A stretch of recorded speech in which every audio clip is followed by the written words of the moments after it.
Barkanmu da wannan lokaci. Wannan shirin yana zuwa muku ne daga Mr. Complete Studio wanda muke taunawa da Mr. and Mrs. Complete. So, yau kuma za mu tattauna akan maza da suke zuwa teburin mai shayi suna shan shayi. Yau za mu yi wannan magana. Su je su sha shayi su bar matansu da tuwo a gida. So, me tsokacin ki game da wannan abu? Ku kanku kun san ba kwa yin daidai. Na menene za ku yi cefane wanda kun san ku ba wai shi za ku ci ba sai ku tafi ku teburin mai shayi ku sha shayi?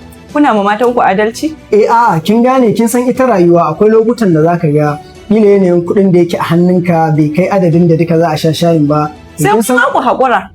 To amma kuma ai shi kin ga namiji misali shi yafi buƙatan kila wani abincin sinadarin da zai gina jiki ya je ya ƙara nemo. Mace da take haifan maka 'ya'ya ita ba ta buƙatar sinadarin nan ai inda mai buƙata ita ce. Amma kuma wanda zai fita kullum ya je ya nemo kamar ya fi buƙatar wannan sinadarin. Wai menene daɗin teburin mai shayi ma an tambaye ka? A'a, shayin ne ba za a iya muku shi a gida ba ko menene?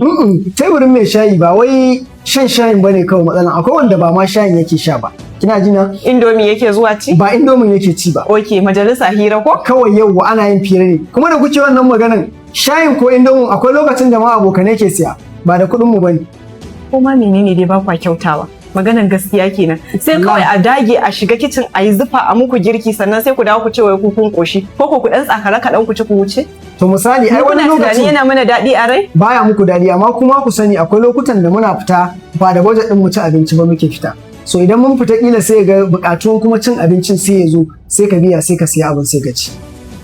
Ba kwa dai kyautawa. Dan Allah ni ban ga abin da ke burgewa ba ma a cikin teburin mai shayi.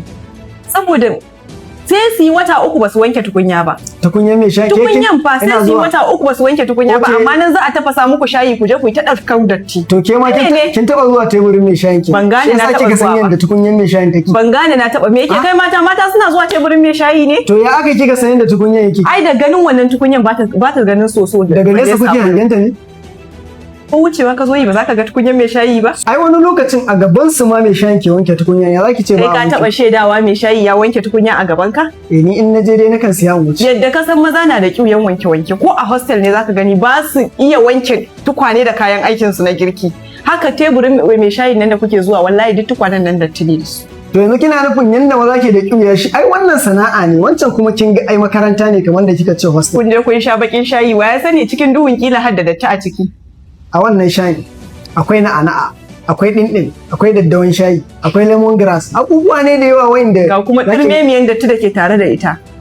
To shikenan duk wannan abu fa mai sauki ne, ko ba haka ba? Yanzu tunda magana ce ta shayi, za mu dinga siyo shayin da duk abin da ake sayarwa a teburin mai shayi sai mu kawo gida duka sai a ci, ba shikenan ba? A'a ba ma bukata. Nan ne za ku kwaso mana cuta daga waje ku kawo mana gida. Mu shayin ne ba mu iya yi ba ko me? A tsakani da Allah wannan dai kawai kishi kuke da mai shayi. Ban gane kishi muke da mai shayi. To ba kishi ba an ce za a siyo abu a kawo kun ce ba haka ba. Ba mu bukatar nasu, mu a gida za mu yi shi a tsaftace. Shi muke so na gida kowa ya zauna kuma kan ku fita ku zauna ku sha tare da. Yanzu ya kuke son a yi? A takaice ya kuke so? A daina zuwa teburin mai shayi ana cika ciki ku dawo gida mu muku girki ku ce kun koshi. Masu kallo da saurare, a nan ne muka kawo ƙarshen wannan shirin, so duk maza masu zuwa teburin mai shayi ya kamata a ce ku kalla wannan bidiyon sannan kuma iyalan ku masu kalla. Saboda da yawan maza gaskiya zaki ga sukan je waje su dinga cin abinci a waje ko da ma ba wurin mai shayi ba, zaki ga wani zai iya zuwa ya kashe 20,000 ko 15 a plate ɗaya na abinci, amma abin da zai baka mamaki a cikin gidan shi abin da ya bari duka bai fi darajar 2,000 ba, ga maman ga yaran ga sauran wasu abubuwa. Su wannan yana ɗaya daga cikin ƙalubalen da muka fuskanta kuma especially Hausawa gaskiya muna da wannan damuwa. Ya kamata mu gyara, Allah ya taimake mu gaba daya. Har kullum dai sunana Mr. Complete. Wannan shirin yana zuwa muku ne daga Mr. Complete Studio. Mu haɗa bidiyo na gaba.